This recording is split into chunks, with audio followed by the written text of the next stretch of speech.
डाયાबिटीज pulse by endo kids clinic ना 5th session में I and Ruchi ma'am welcome you all. I hope આ sessions તમારા માટે fruitful રહ્યા છે અને તમને નવી નવી વાતો આમાંથી જાણવા અને શીખવા મળી છે. તો आई होप दैट इज हैपनिंग. આજનું જે સેશન છે ને એ બહુ ઇમ્પોર્ટન્ટ છે. सो आज का जो सेशन है वो इसलिए इम्पोर्टेंट है क्योंकि देखिए हम जब कॉम्प्लिकेशंस के बारे में बात करते हैं, हम बात करते हैं कॉम्प्लिकेशंस जो तुरंत होते हैं, मतलब एक्यूट कॉम्प्लिकेशंस, और कुछ कॉम्प्लिकेशंस के जो लॉन्ग स्टैंडिंग डायबिटीज पे होते हैं. राइट. हमने लास्ट फ्राइडे को जो डिस्कस किया था that was also an acute complication. Acute मतलब वो इमरजेंसी में कॉम्प्लिकेशन होता है जिसको हम बोले थे हाइपोग्लाइसेमिया, मानने के लो शुगर. राइट. तो वो इट्स एन एक्यूट कॉम्प्लिकेशन, मतलब कि वो इमरजेंसी में होता है और आपको तुरंत ही उसके लिए एक्शन करना पड़ता है. आज ऐसा ही दूसरा कॉम्प्लिकेशन हम डिस्कस करेंगे, ठीक है, जो शायद हर पेशेंट को एक्सपीरियंस ना भी करना मिले, पर आई थिंक हमारे काफी सारे पेशेंट्स ये चीज को एक्सपीरियंस कर लिए हैं. Right. Again a sincere request to all of you, please mute yourself, क्योंकि अगर आप म्यूट करोगे तो ही आप मेरा आवाज सुन पाओगे. राइट. अगर आप बीच में बोलोगे तो काफी डिस्टर्बेंस होगी. Right. So let me just share my PPT. Ruchi ma'am. Yes, ma'am. I think there's a lot of disturbance at my end, so I'll keep myself muted. Okay, maybe you can keep yourself on mute then. Are you able to see my screen? Yes, ma'am. Yes, screen is visible. Okay, and you'll be able to admit also people as they come, right? Yes. Okay, मारो आवाज clear है ने? Yes. Yes, ma'am. Right. So जब हम बात करते हैं complications की और एक्यूट माने इमरजेंसी में जो इमीडिएटली कॉम्प्लिकेशन होता है उसके बारे में, तो हम दो चीज के बारे में बहुत अलर्ट रहना चाहते हैं. One is low sugar and one is कि जब आप बीमार होते हो तब आप डेफिनेटली आपका बैलेंस शिफ्ट हो जाता है और आपको ज्यादा बीमार हो सकते हो और उसकी वजह से आपको कभी कभी एडमिट करने की जरूरत भी पड़ सकती है. ठीक है.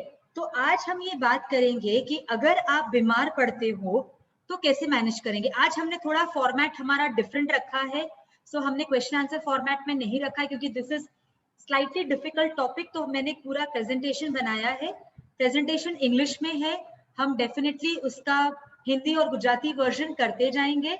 आपके अगेन जो भी क्वेश्चंस है at the end of the session हम ट्राई करेंगे कि हम क्वेश्चंस ये टॉपिक तक ही सीमित रखें ताकि हम वापस डाइवर्ट और डिस्ट्रैक्ट ना हो जाए. ठीक है. तो बीमारी में हमको सबसे ज्यादा टेंशन इसलिए रहता है क्योंकि बच्चे कभी कभी खाते नहीं है, गंदी गंदी दवाइयां चल रही है तो उनकी भूख चली गई है. राइट. बीमारी में शुगर की अप एंड डाउन भी बहुत ज्यादा होने लगती है. राइट. तो ये सब में हमें काफी कंफ्यूजन रहता है कि हमें एग्जैक्टली करना कैसे है इस चीज को manage. Right. So that is what we are going to discuss today. देखिए यूजुअली जो सिक डेज होते हैं, मतलब बच्चे बीमार पड़ते हैं, वो 5-6 इयर्स के होते हैं तब तक ज्यादा बीमार पड़ते हैं. पर अभी जो बाहर का वातावरण है जिसमें इम्यूनिटी इज वेरी स्ट्रॉन्ग और हम देखते हैं कि भाई बच्चे कोविड हो रहा है या छोटी मोटी कुछ ना कुछ बीमारियां चल रही है. So I think this is a topic which is very very important for everyone. Right. एक सेकेंड मैं एनोटेशंस डिसेबल कर दूं. कैसे करते हैं? I forgot. Okay.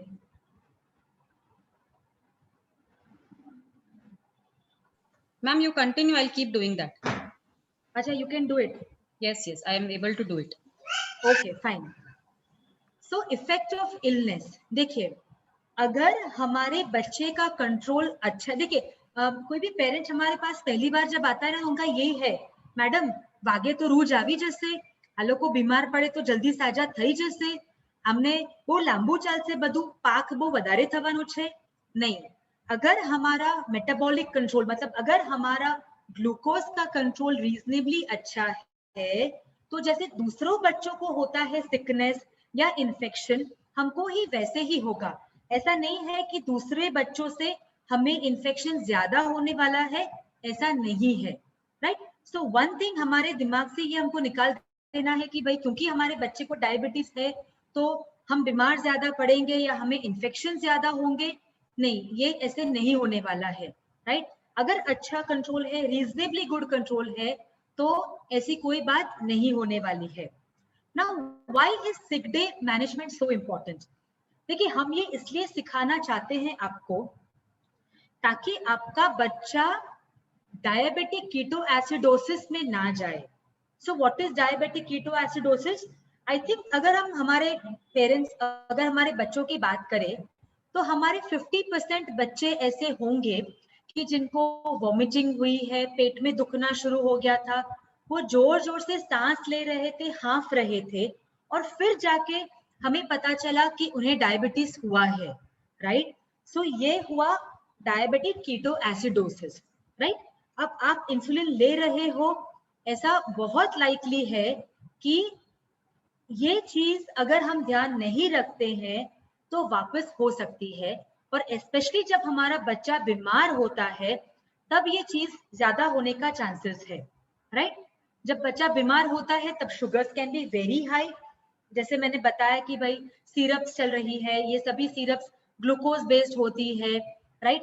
कोई भी इलनेस, कोई भी बीमारी है, वो बॉडी में स्ट्रेस पैदा करती है, और स्ट्रेस की वजह से हमारे शुगर्स बढ़ सकते हैं, and this can lead to formation of ketones.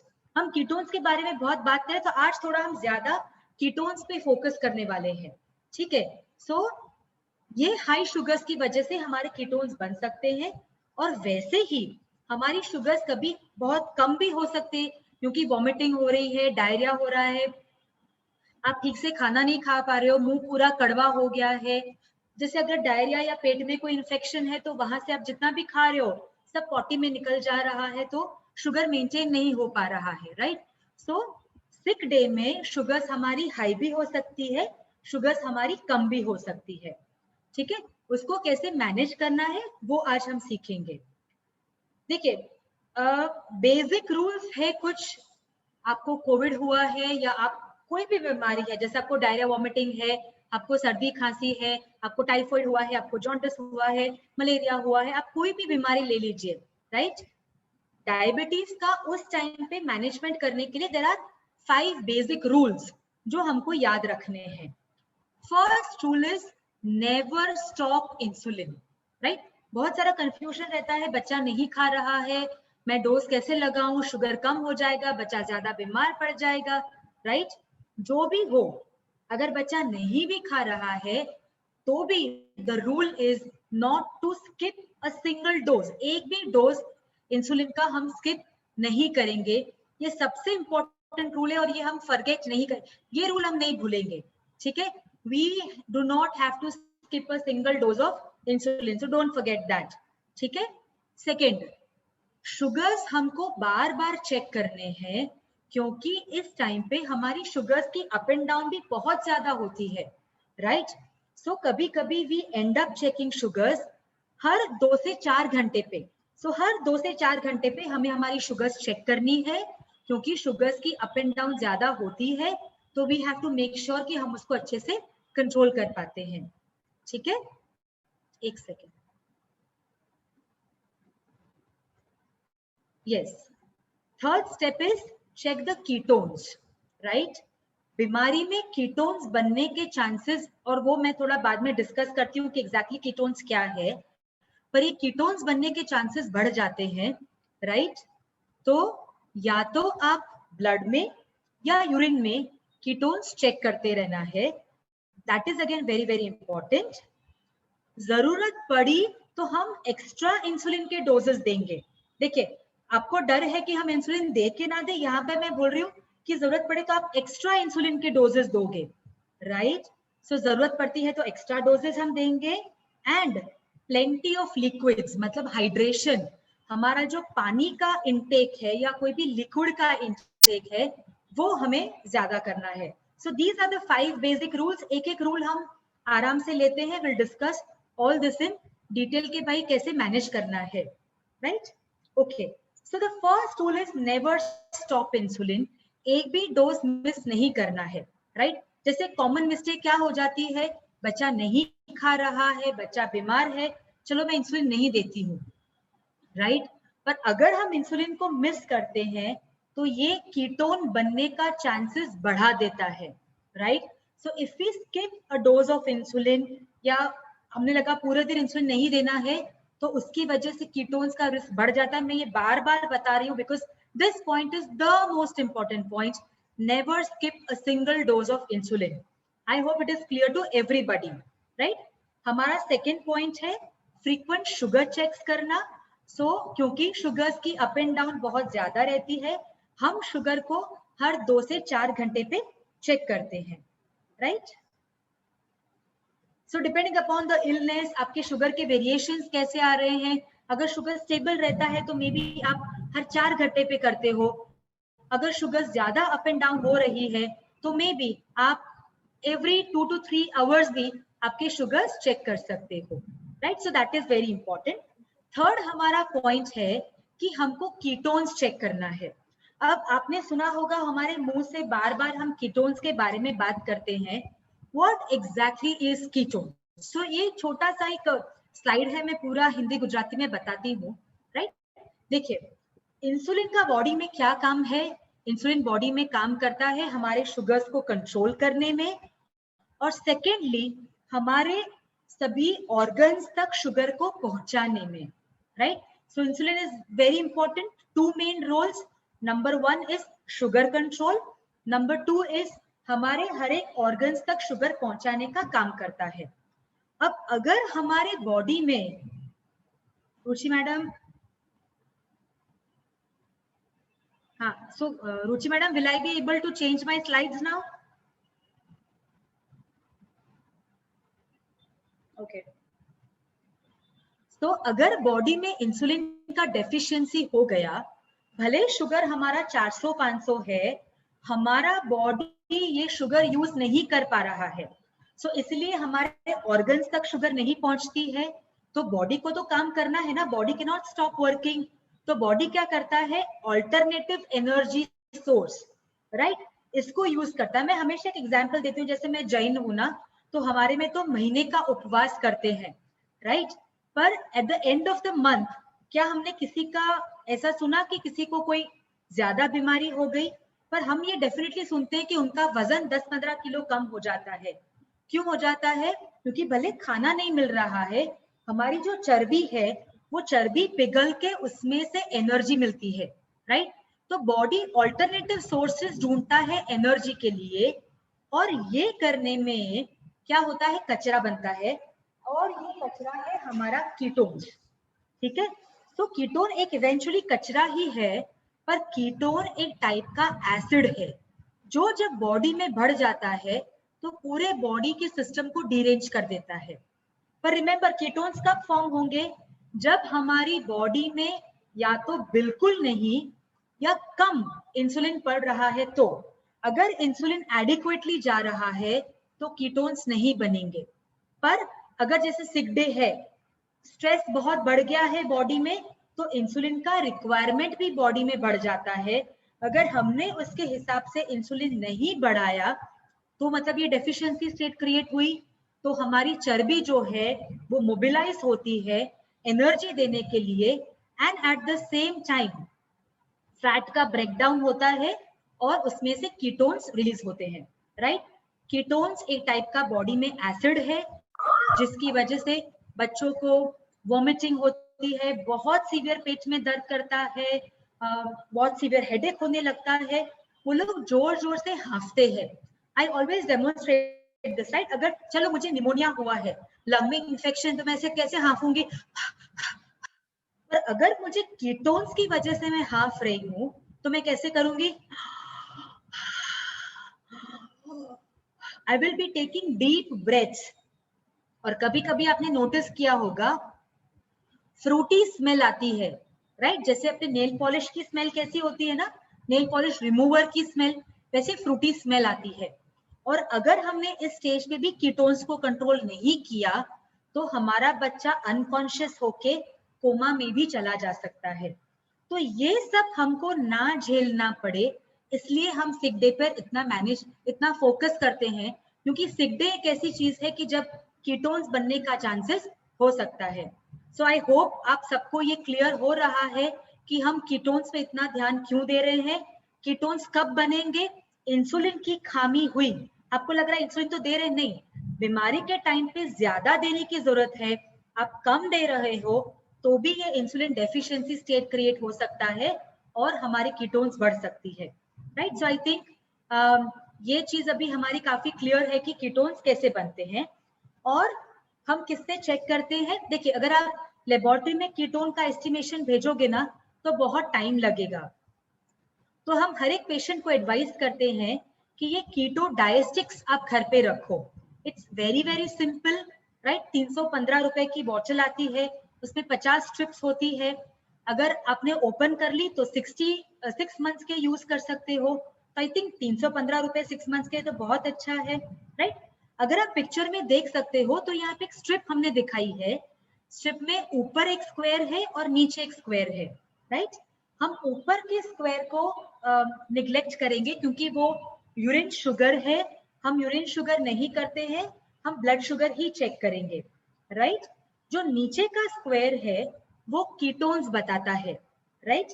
तो हम बच्चे को बोलते हैं कि आप सुसु करो, सुसु में हम कीटोन की पट्टी डिप करते हैं, निकालते हैं, और ये जो डब्बी है उस पे नीचे के लाइन पे अगर आप देखें तो अलग अलग कलर कोड हमें दिखाई देते हैं, right. Different colour codes are there. तो हम कंपेयर करते हैं कि हमारा जो बच्चे का यूरिन का पट्टी है वो कौन से कलर कोड के साथ मैच करता है। तो अगर हम देखें तो it is negative, trace, small, moderate and large, मतलब जितना डार्क कलर है उतने ज्यादा हमारे बॉडी में कीटोन्स है, राइट। अगर कीटोन ज्यादा मतलब कि इंसुलिन उतना कम बढ़ रहा है, आप इंसुलिन कम दे रहे हो तो ही कीटोन्स बॉडी में आएंगे। ये चीज एक आपके दिमाग में फिट करके रखो, राइट। ओके, कभी कभी हम ये कीटोन मीटर भी यूज करते हैं, एबट कंपनी का आता है, बहुत इजीली मिलता नहीं है, थोड़ा एक्सपेंसिव है, क्योंकि हर एक पट्टी जो है इसमें ग्लूकोमीटर से कैसे चेक करते हैं शुगर, वैसे ही हम ये कीटोन मीटर से शुगर चेक कर सकते हैं, राइट। इसकी करीबन 150 रुपीज की पट्टी आती है, पर ये मीटर बहुत इजीली अवेलेबल नहीं है, तो इसलिए हम अगर यूरिन में कीटोन्स का चेक कर ले तो भी चल जाता है। But if you have an access you can always use this free style, Abbott company का आता है कीटोन मीटर, राइट। अब देखिए, कीटोन्स बेसिकली क्या सजेस्ट करते हैं कि भाई ग्लूकोज नहीं मिल रहा है हमें, इसलिए बॉडी को ऑल्टरनेटिव सोर्सेज भी यूज करने पड़ते हैं। इसलिए कभी कभी जब हमारा शुगर कम हो जाता है तो भी कीटोन्स आते हैं। थोड़ा कंफ्यूजिंग है, सिंपल मैं बोलूं तो अगर बॉडी को ग्लूकोज नहीं मिलता है, लो शुगर में भी बॉडी को ग्लूकोज नहीं मिलेगा, इंसुलिन डेफिशिएंसी में भी बॉडी को ग्लूकोज नहीं मिलेगा, तो लो शुगर में भी कुछ कीटोन्स आ सकते हैं, they are not very severe. जैसे ही हम बच्चे को ग्लूकोज देते हैं कीटोन्स नॉर्मल हो जाते हैं। तो जब भी कीटोन्स बॉडी में आते हैं आप उस टाइम का शुगर चेक करिए, अगर शुगर कम है इट इज स्टार्वेशन, मतलब खाया नहीं, इसकी वजह से कीटोन्स आए हैं, खा लो कीटोन्स चले जाएंगे। पर अगर हाई शुगर है और कीटोन्स है, ये बता रहे हैं कि इंसुलिन हमारा कम पड़ रहा है। Ruchi ma'am, is that clear? I guess कि कुछ और? नहीं ma'am, yes ma'am, it is quite clear. Okay, may be इसमें कुछ point madam I think Gujarati में भी बोलिए, क्योंकि कुछ हिंदी वर्ड्स थोड़े मुश्किल भी हो रहे हैं। नहीं, मेरे लिए भी हिंदी मुश्किल ही हो रहा है, मुझे तो गुजराती कंफर्टेबल है। तो अगर पॉसिबल है तो थोड़ा बहुत गुजराती भी बोलिए। ठीक है, राइट। सो કહેવાનો मतलब એ છે કીટોન બનશે જ્યારે બોડીને ગ્લુકોઝ નથી મળતું, ત્યારે લો શુગર હોય તો પણ બોડીને ગ્લુકોઝ ના મળે તો પણ કીટોન્સ બને। એટલે જ્યારે પણ કીટોન પોઝિટિવ આવે તો ખાસ શુગર જોવાનું, શુગર લો છે તમે ખાઈ લેશો કીટોન્સ જતા રહેશે, પણ જો શુગર હાઈ છે એ બતાવે છે કે ઇન્સ્યુલિનના ડોઝેસ ઓછા પડે છે, એના કારણે કીટોન્સ આવ્યા છે, તમે ઇન્સ્યુલિન આપશો એક્સ્ટ્રા તો ધીમે ધીમે બોડીમાંથી કીટોન્સ જતા રહેશે। તો એ એક્સ્ટ્રા ઇન્સ્યુલિન કેવી રીતે આપવું એ હવે આપણે આ नेक्स्ट फ्यू स्लाइड्स में सीखवाना छीए, राइट। सो हम एडिशनल इंसुलिन डोजेस कैसे देंगे, राइट। अब इंसुलिन हमें पता है हम देते हैं बेजल, આપણું બેકગ્રાઉન્ડમાં જે રહે છે એ બેઝલ ઇન્સ્યુલિન, અને આપણે આપીએ છીએ બોલસ, જે આપણે દિવસમાં 3-4 વખત આપી રહ્યા છે. સો આપણા लगभग બધા પેશન્ટ્સ આ બેઝલ બોલસના ફોર્મેટમાં હશે, રાઈટ. बोलस આપણે શું કામ આપીએ છીએ? हम बोलस देते हैं खाने को कवर करने के लिए, शुगर को कवर करने के लिए और कीटोन्स को भी कवर करने के लिए, राइट. सो अगर नॉर्मली हम बीमार नहीं है, हमारे कीटोन्स नहीं है, तो हम बोलस देते हैं फूड और शुगर को कवर करने के लिए. बीमारी में कीटोन्स आते हैं तो हमको कीटोन्स को भी कवर करना है, इसलिए हमको इंसुलिन का ज्यादा डोज देना पड़ता है, right. Now remember, basal insulin जो हमारा है, जैसे हमारा लैंटस है, हमारा बेजलॉग है, हमारा ग्लैरिटस है, या कुछ पेशेंट्स अगर इंसुलिडार पे है वो, तो यूजुअली बेजल डोजेस को हमें चेंज नहीं करना पड़ता है.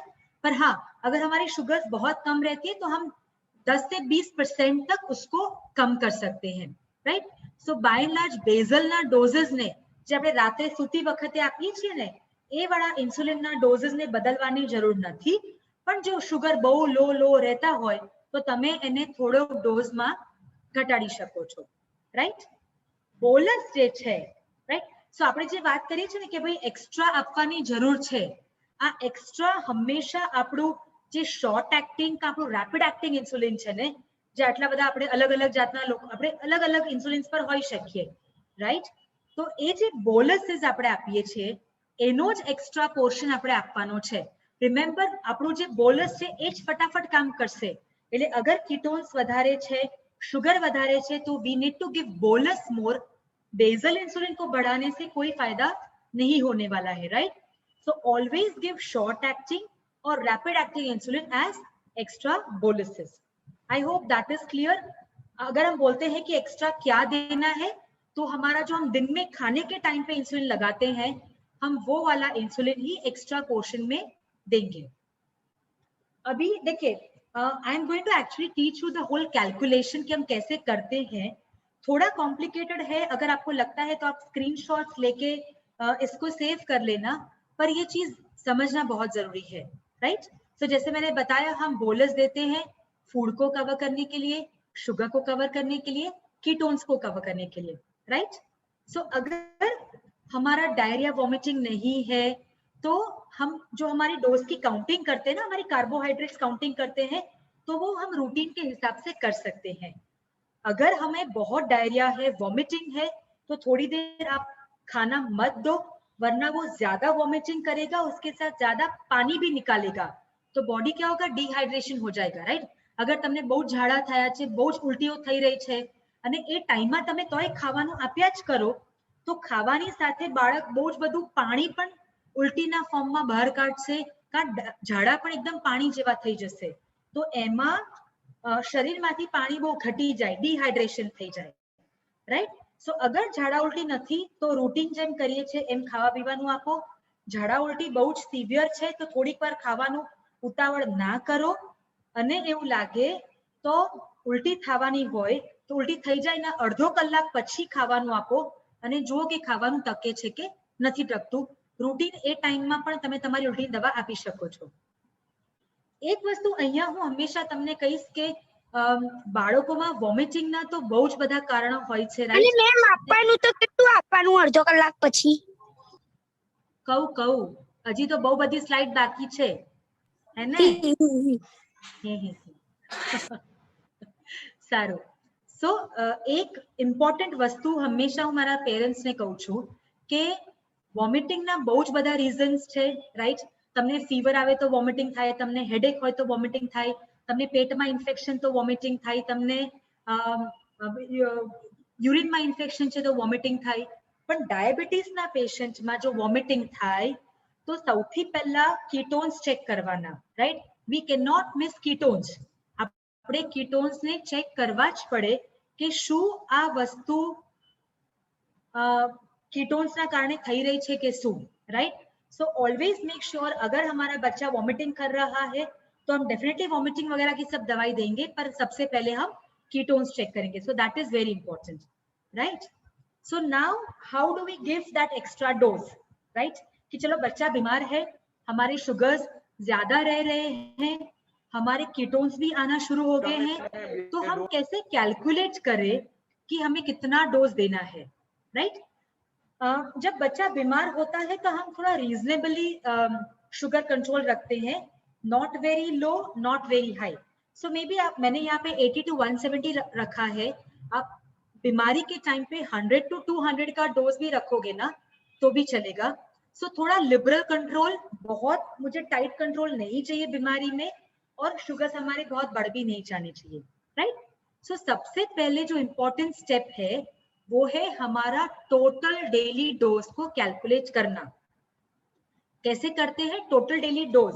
ટોટલ ડેલી ડોઝનો મતલબ છે આખા દિવસનું તમે જેટલું પણ ઇન્સ્યુલિન આપો છો એનો સરવાળો, એનું sum, right? So this can be bolus અને બેઝલ, આ બંનેને તમે મિક્સ કરો અને તમને જે ડોઝ મળે એ તમારો ટોટલ ડેલી ડોઝ.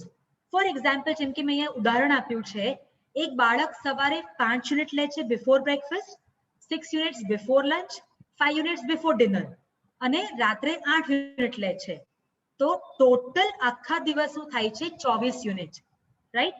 સો આ થયો આપણો ટોટલ ડેલી ડોઝ.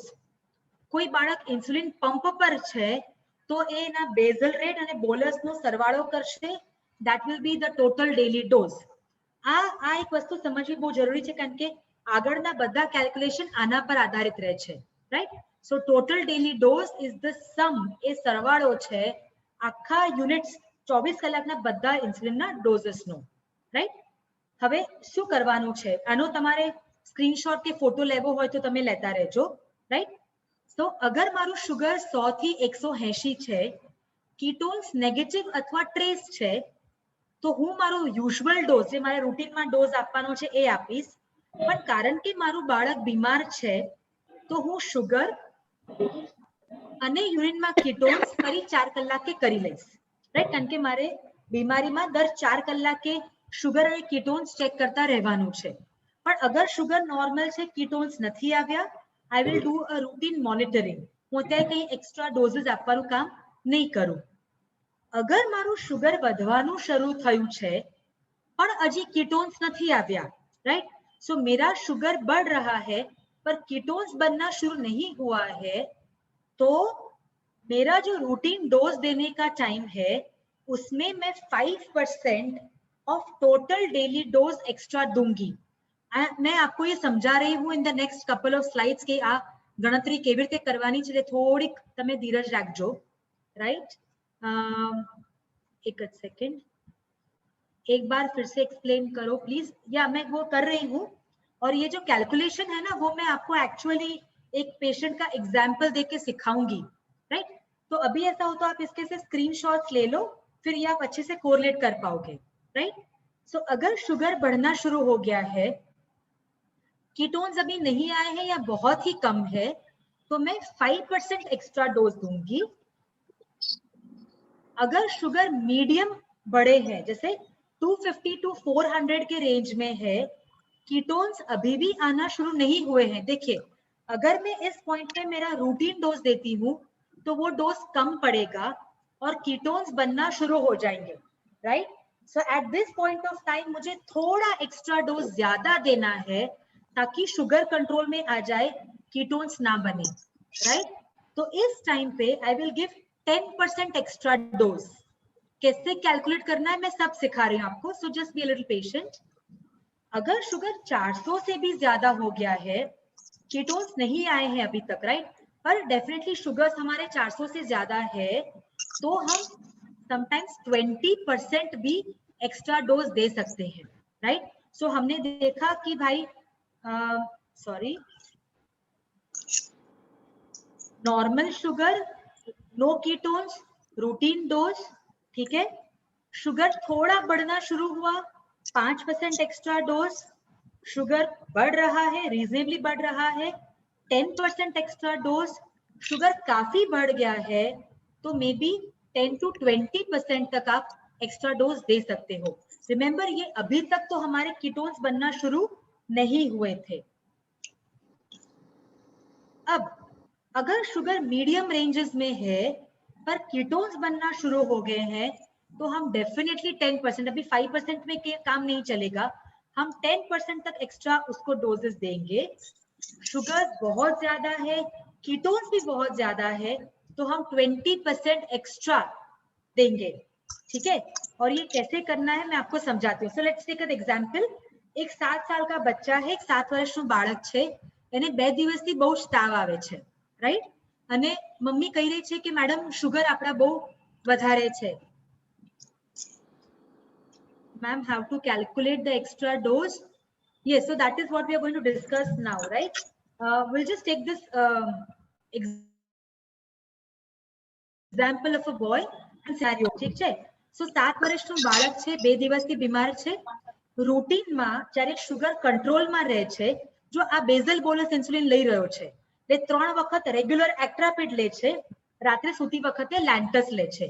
સો સવારે 3, બપોરે 5, સાંજે 5 અને રાત્રે 7 લે છે, રાઈટ? આ એનું એ માંદો નહોતો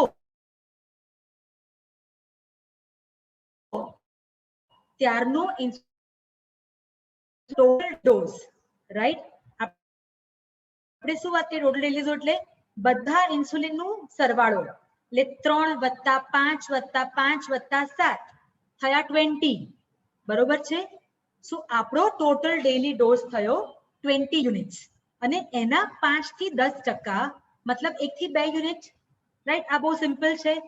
20 યુનિટના 10% મારે ગણવા હોય તો એ બની જાય 2 યુનિટ, 5% ગણવા હોય તો બની જાય 1 unit, right?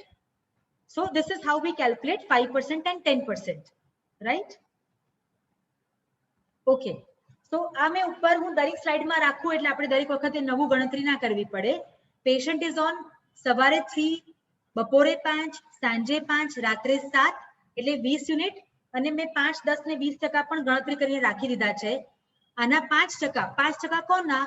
Total daily ડોઝના 5%, 1 unit થશે, 10% 2 યુનિટ, 20% 4 યુનિટ થશે, રાઈટ? હવે આ 7 વર્ષનો બાબો છે, 2 દિવસથી તાવ આવે છે. આજે સવારે ઉઠ્યો તો મમ્મીએ જોયું કે શુગર એનું 250 છે, રાઈટ?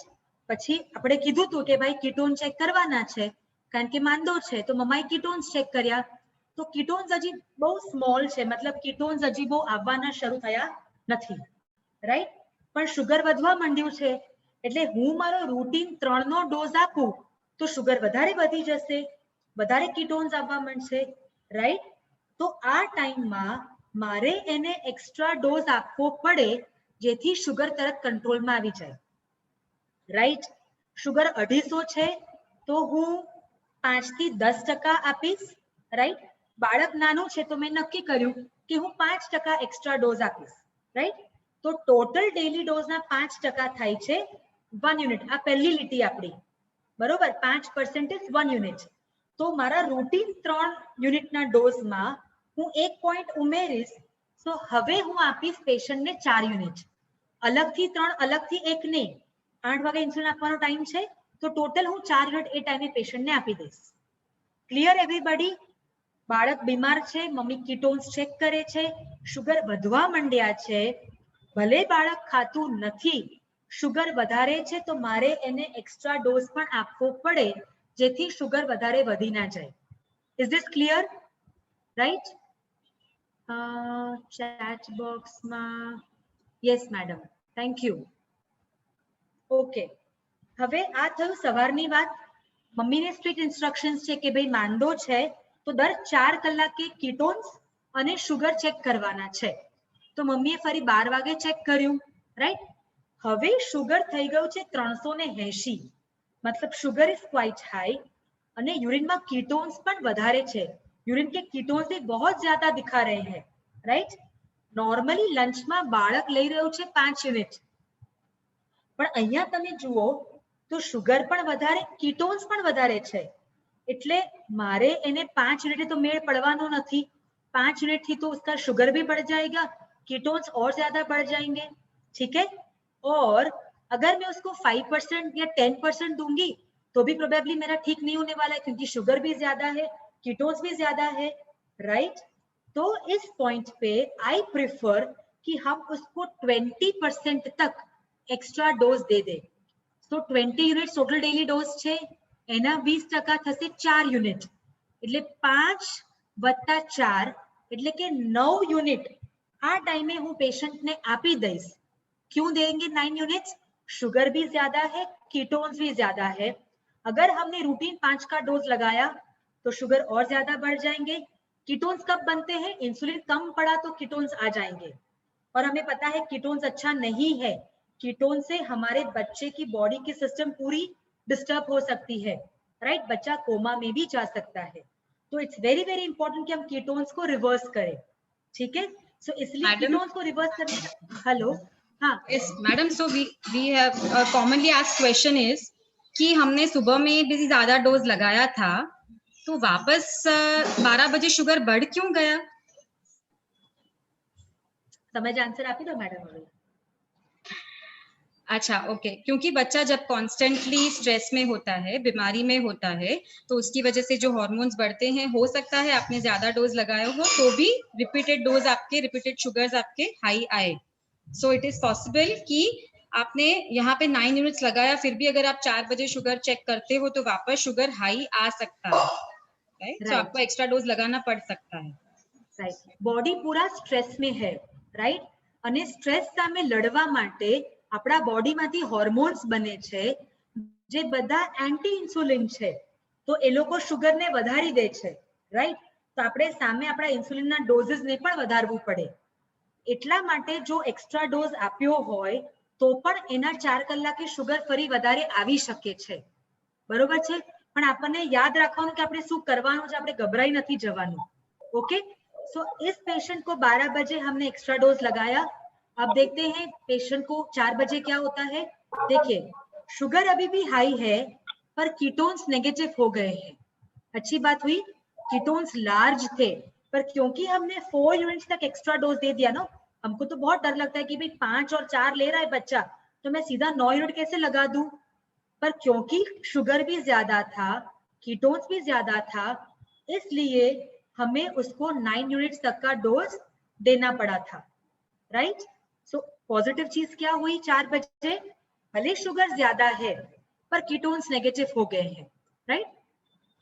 अब रूटीनली जो बच्चे दिन में 3 बार इंसुलिन लगा रहे हैं जो शॉर्ट एक्टिंग, वो 4 बजे इंसुलिन नहीं लगाते हैं, राइट? पर यहाँ पे क्योंकि शुगर हाई है, अगर हमने यूनिट नहीं लगाया तो वापस कीटोन्स बनना शुरू हो जाएंगे. तो आप पूछोगे कि मैडम कितना डोज लगाना है, तो इस टाइम पे हम जो सिर्फ एक्स्ट्रा पोर्शन है वो ही लगाएंगे. मतलब जो 10%, क्योंकि 5 बजे 4 बजे हमारा डोज देने का टाइम नहीं है, આપણે 4 વાગે ડોઝ નથી આપતા, રાઈટ? એટલે આપણે જે ફક્ત એક્સ્ટ્રા પોર્શન છે 10%, એટલે કે 2 યુનિટ એટલું જ આપીશું, બીજો રૂટીન ડોઝ નથી આપવાના, જેથી એ 400 શુગર વધી ના જાય, कीटोन फरी बनी ना जाए, राइट? આપણને કોઈ પણ હિસાબે कीटोन्स નથી જોતા, બરોબર છે?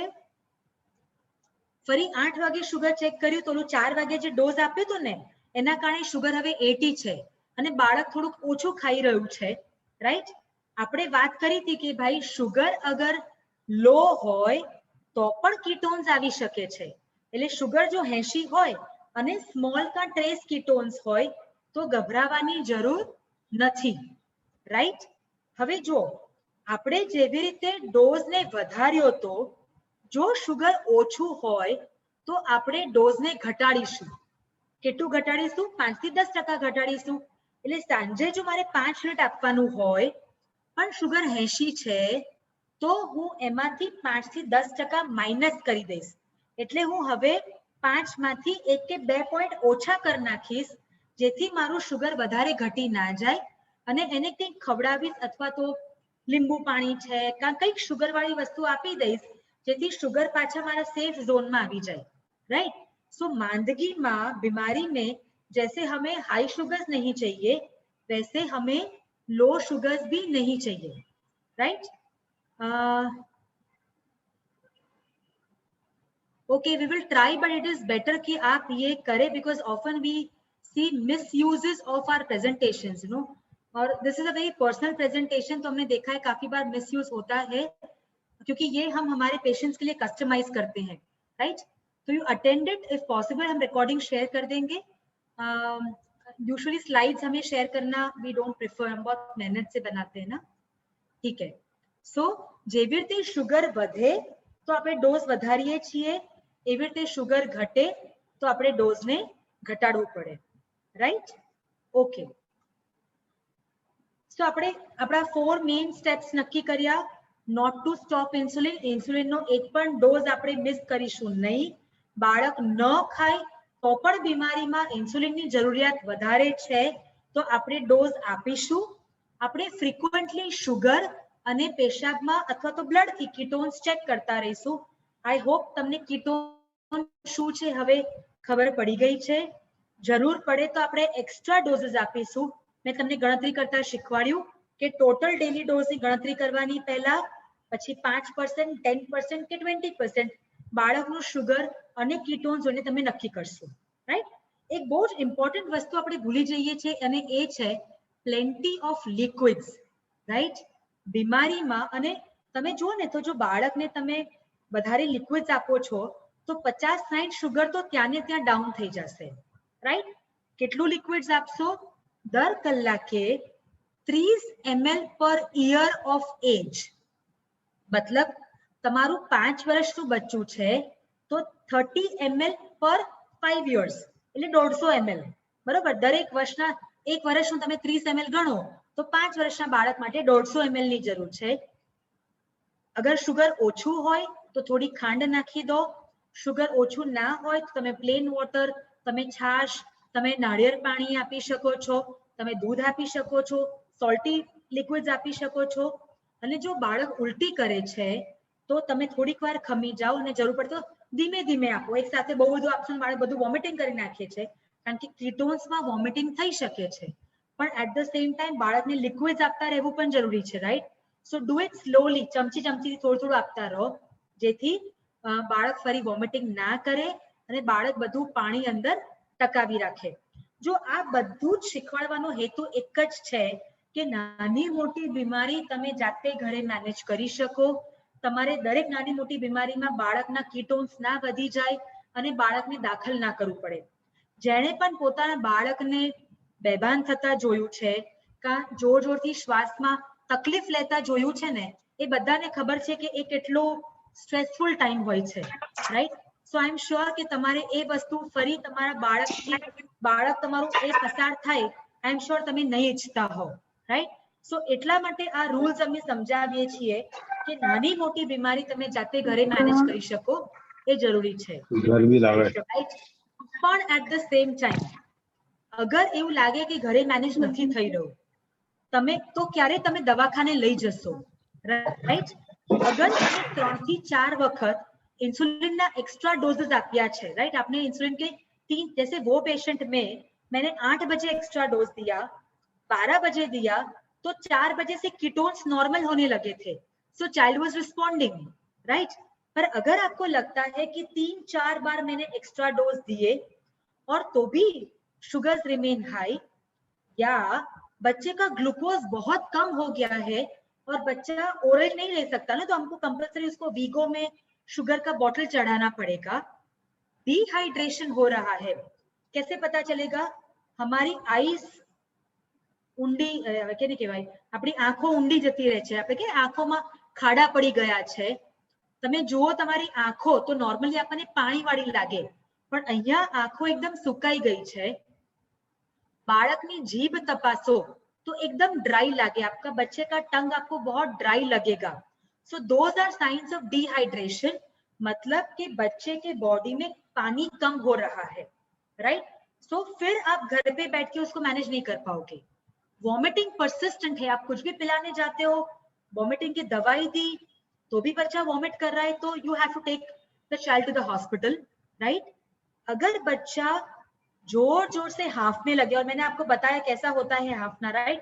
डीप ब्रेथ्स, जोर जोर से ऊंडा ऊंडा श्वास ले छे, या फिर आपको लग रहा है कि वो थोड़ा कॉन्शियसनेस लेवल लूज कर रहा है, जैसे सो रहा है, वेरी स्लीपी चाइल्ड, आप उठा रहे हो तो उठता भी नहीं, उसको बोलते हैं ड्राउजी होना, ठीक है?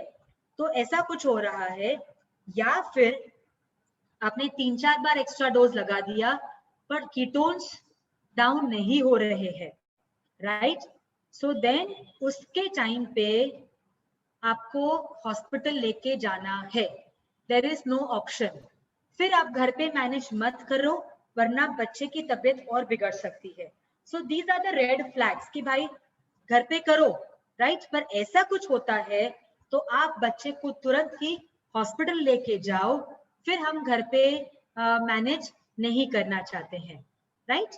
ओके, सो आई होप ये पॉइंट बहुत इंपॉर्टेंट है, ये क्लियर हो जाना चाहिए, क्योंकि ज्यादातर क्या होता है बच्चे सॉरी यस लेट पहुंचते हैं ना, तो उनका जो कीटोन्स का प्रमाण है वो बहुत ज्यादा बढ़ जाता है, फिर आपका हॉस्पिटल स्टे बढ़ जाएगा, आपको आईसीयू में रखना पड़ेगा और कॉम्प्लिकेशन होने के चांसेस भी बढ़ जाते हैं, राइट? सो अगर आपको लग रहा है कि नहीं हो रहा है मैनेज, तुरंत हॉस्पिटल ले जाइए। और जैसे मैंने पहले भी बोला था, आपके एरिया में जो 2-3 अच्छे सेंटर्स है कि जहाँ पे 24/7 पीडियाट्रिशियन अवेलेबल होंगे, आईसीयू फैसिलिटीज अवेलेबल होंगी, तो उनके नाम, नंबर, एड्रेस एक वॉल पे चिपका के रखिए, एक दीवार पर जहाँ तमने सामने દેખાય ને ત્યાં ચોંટાડીને રાખો, કારણ કે આવું કંઈ થશે ને તો અગેન તમે બધા પેનિકમાં આવી જશો અને તમને એ ટાઈમે શું કરવું ને એ ખ્યાલ નહીં આવે, રાઈટ? પણ અગર આપણે આ વસ્તુ સામે ચોંટાડી છે તો આપણે હેન્ડી છે, આપણને ખબર છે કે આપણે શું કરવું, right? So it is very important કે આ ન થાય, રાઈટ? બીજું, સો કીટોન્સ ચેક કરવાનું હંમેશા હું બે સિચ્યુએશનમાં સલાહ આપું છું. વન, તમે માંદા છો ત્યારે. બીજું, આપણે પહેલા સેશનમાં ડિસ્કસ કર્યું હતું કે ભાઈ ક્યારેક ઇન્સ્યુલિન બરાબર જાય નહીં, ઇન્સ્યુલિન બરાબર કામ ન કરે તો પણ શુગર્સ હાઈ રહે, રાઈટ? સો સડન તમારા 3 થી 4 શુગર, સડનનો મતલબ સવારે, બપોરે, સાંજે, એમ સડન 3 શુગર્સ તમારા 300 કરતા વધારે છે, ધેટ મીન્સ કે ઇન્સ્યુલિન કામ નથી કરી રહ્યું અત્યારે, તો પણ તમે કીટોન્સ ચેક કરી લેજો. ઇટ ઇઝ પોસિબલ કે તમારા કીટોન્સ વધી શકે છે, right? Ruchi ma'am, here I will just take these questions. Shall we take these questions? हाँ, yes ma'am. Okay. Before we move on to the next हर्षिले session, पूछ्યું yes. છે, is it possible कि child बीमार नहीं है और तो भी ketones high हो सकते हैं? अगर शुगर कम है तो हो सकते हैं, उसमें ट्रीटमेंट से शुगर देना है, राइट? पर अगर हमारे शुगर्स नॉर्मल होंगे तो हमारे कीटोन्स नहीं बनने वाले हैं, राइट? पर हाँ, अगर हमारे शुगर जैसे मैंने बोला 300, 350, 300, 350 कंटिन्यूअसली हाई जा रहा है, तो कीटोन्स हाई बनने के चांसेस हो सकते हैं, तो आप प्लीज आपके कीटोन्स को चेक कर लो, राइट?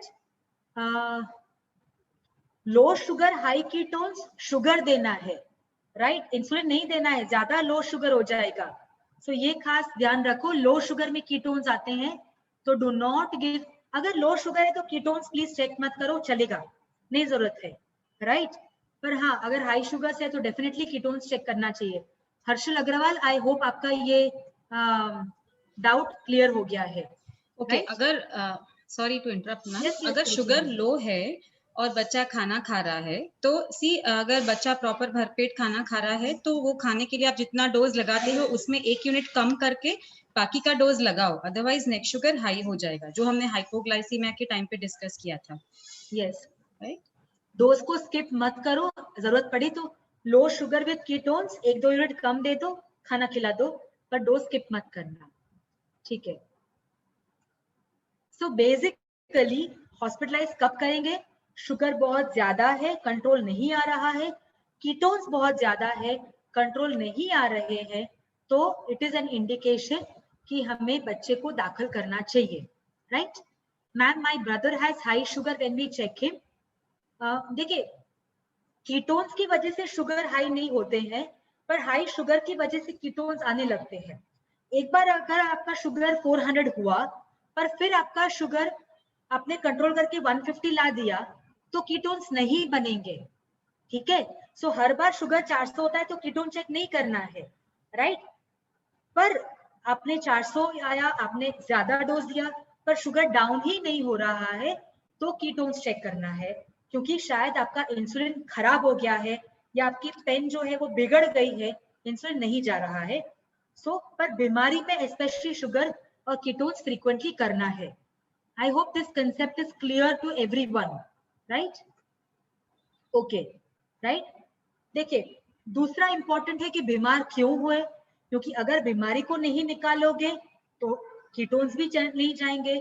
तो आपका जो भी पीडियाट्रिशियन ने रूटीन मेडिसिन दिया है वो आप ले सकते हो, उसको आप प्लीज कंटिन्यू रखो, ताकि आपकी जो बीमारी है जिसकी वजह से कीटोन्स आए हैं वो बीमारी तो चली जाए, राइट? सो जो अंडरलाइंग आपका बीमारी है उसका ट्रीटमेंट खास करो, ताकि शुगर जो हाई है वो ना हो, राइट? રેગ્યુલર શુગર વીકમાં કેટલી વાર કરવું પડે છે? યશવીએ પૂછ્યું છે, જ્યારે પણ ઇન્સ્યુલિન આપો ત્યારે આપણે શુગર ચેક કરવાનું હોય છે, એમાં કોઈ બાંધછોડ નથી કરવાની. Okay, so to conclude the sick day management, again my 5 very important points. Never stop insulin. Dose વધારો ઘટાડો, જરૂર પડે તો એક્સ્ટ્રા ડોઝીસ પણ આપો, no problem. Frequent blood glucose monitoring અને કીટોન મોનિટરિંગ કરતા રહો, કારણ કે તમે એના માથા પર બેસી જશો ને તો તમને પણ ટેન્શન નહીં થાય, રાઈટ? ઓલું ગેસ વર્ક નહીં ચાલે આમાં. હાઇડ્રેશન મેન્ટેન કરો, રાઈટ? લિક્વિડ્સ આપો. શું આપી શકાય? સિમ્પલ વોટર આપો. તમે બાળકને ડાયરિયા વોમિટિંગ થાય તમે ORS નું પાણી આપો, તમે નાળિયેર પાણી આપી શકો, તમે પાતળી છાશ આપી શકો, તમે દૂધ આપી શકો, રાઈટ? બને ત્યાં સુધી. અને શુગર લો હોય તો ખાંડવાળું લીંબુ પાણી, શુગર હાઈ હોય તો ખાલી નમક અને લીંબુ નાખેલું પાણી, બરોબર છે? પ્લેન વોટર આપ્યા કરશો તો પણ ચાલશે, પણ હાઇડ્રેશન એ બહુ જરૂરી છે, એ વસ્તુ મિસ ના થાય, રાઈટ? અને જે માંદગી છે એની સારવાર કરો, જેથી શુગર્સ પણ પાછા નોર્મલ આવવા માંડે. So I hope sick day management is clear to everyone. આ હતું acute complication, મતલબ એક ઇમરજન્સી વાળું કોમ્પ્લિકેશન. હવે રફલી થોડુંક આપણે જોઈ લઈએ long term complications, right? Diabetes સાથે બીજી અમુક કન્ડિશન્સ એસોસિએટેડ હોય છે, બરોબર ને? જે આપણે વાત કરી હતી પહેલા સેશનમાં कि कभी कभी डायबिटीज के साथ थायराइड हो सकता है, सीलियाक डिजीज हो सकता है, क्योंकि वो भी एक ऑटो इम्यून कंडीशन है लाइक टाइप 1 डायबिटीज, ठीक है? तो हम इसलिए बोलते हैं कि भाई at the time of diagnosis और फिर एवरी ईयरली 1 टाइम हम उनका स्क्रीनिंग करते हैं, ताकि उनके सिम्टम्स आ जाए उससे पहले ही हम उसके पकड़ पाए, राइट? और हम बहुत स्ट्रेस करते हैं स्क्रीनिंग पे. स्क्रीनिंग का क्या मतलब है?